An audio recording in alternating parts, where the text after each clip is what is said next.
Hi, my name is Dan and I'm a physics tutor here at Tutor.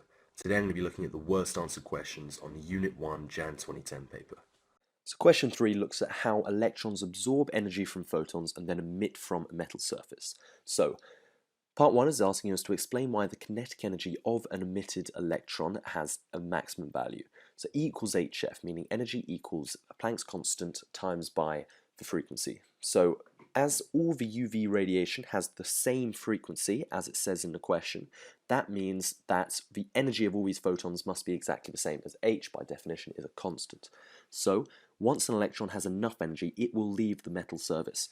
So this required energy varies, and therefore so does kinetic energy, because kinetic energy is just the amount of energy the electron absorbs from the photon minus the amount of energy it spends leaving the surface. Part 2 asks us to explain with reference to the work function why, if the frequency of a radiation is below a certain value, electrons are not emitted. The work function, all it is the minimum energy an electron needs to escape the surface of a metal. So as E equals hf, if f is too low, then the energy of the electron will be below the work function, and therefore the electron will not escape. Part 3 asks us to state a unit for the work function. As we declared in question 2, work function is a measure of energy, and therefore the unit is joule. So question 5 asks us to investigate how the resistance of a thermistor changes with temperature. So firstly, we have to draw a labeled diagram of a suitable circuit that will enable the student to actually measure the resistance of a thermistor. So we just do here, we have a power supply, we have the thermistor itself. You need to make sure you get the symbol correct. And then we put an ammeter in series with a thermistor and a voltmeter in parallel. So by measuring the current and the voltage of the circuit, we can work out the resistance quite easily.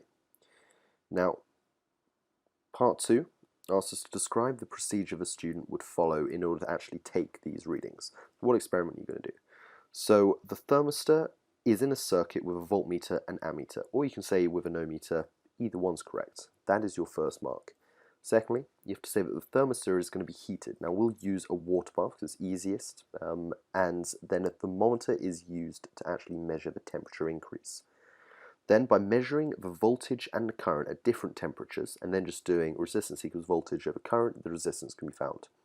So other things that might get you more marks, because we are going for 6 marks here, always stir the water so we don't have pockets of hot and cold water. We need a large range of temperatures. That just makes your whole experiment more reliable. And then repeat the experiment. Repeating readings, repeating experiments, always an easy mark when answering this kind of question. Potentially use a digital thermometer just to eliminate a little bit of that human error, and then plot a resistance against temperature graph just to make it a lot easier to see. So question 7 is looking at a battery. So the first part asks us to define the EMF of a battery. So EMF means electromotive force, which is the work done per unit charge. It's pretty much voltage. So when the switch is open and the voltmeter reads 6 volts, and when it's closed it reads 5.8.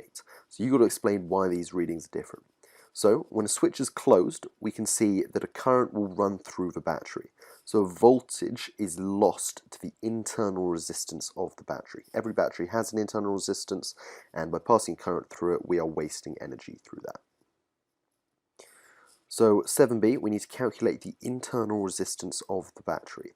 So E is electromotive force equals voltage plus current times by internal resistance. That's why it's a little r. So we put in 6 as EMF, 5.8 as the voltage because the switch is closed, plus, now I, because V equals IR, I equals V over R, so V is 5.8 and R is 10 ohms, because that was the value of a resistance of the external resistance, and then R is still our internal resistance. So we rearrange that, we get this equation, and we calculate to 0.34 ohms. 7c, we need to state and explain why it is important for car batteries to have very low internal resistance. And firstly, internal resistance wastes energy. You are going to be using up voltage and energy heating up your battery, which you don't want to do. And also, you need a large current to start the car. And as V equals IR, so I equals V over R, if R is bigger because you have a large internal resistance, then I is going to be lower and your car might not start. Thank you very much for watching, and don't forget to subscribe over here for more videos like this.